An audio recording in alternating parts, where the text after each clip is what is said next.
So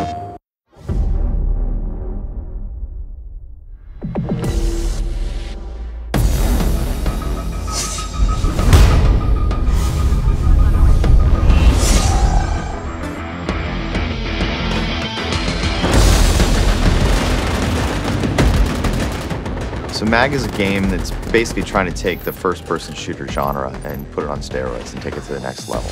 From the ground up, we built the game to be focused on large-scale infantry combat. Around 256 players has been our goal.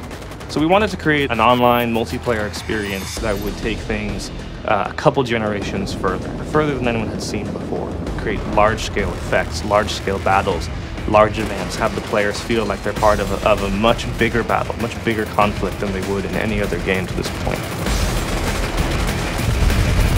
MAG is a very player-driven story, so we want players to create their own story, but in order to do that, we've worked really hard to try to create a lot of character and a lot of interest to the world state.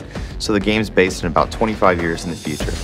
The Shadow War is what encases MAG. It is the background of the world in which the people of the world have basically gotten tired with their governments pouring so much money into war. Fuel is at a premium. It's hard to have a large standing military.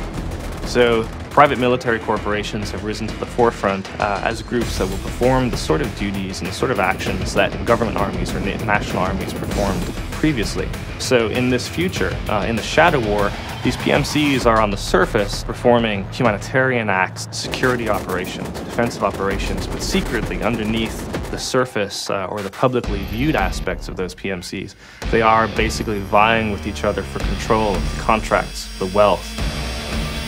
But as time goes on, the power of those individuals and the powers of those groups grows, and they take to more direct action to try to win contracts and gain superiority over their competitors. And by direct action, we're talking guns, grenades, and rockets. They're actually striking at each other, trying to weaken their opponents and strengthen their own position in the world.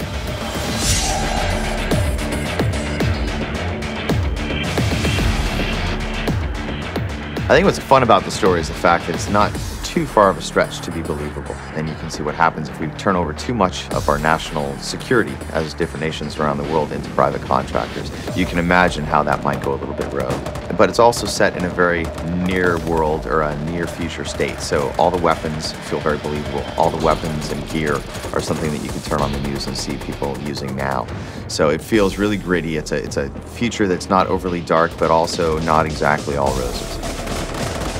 MAG is a game that I think will exceed expectations and is really bringing something that players haven't seen before to the gaming public.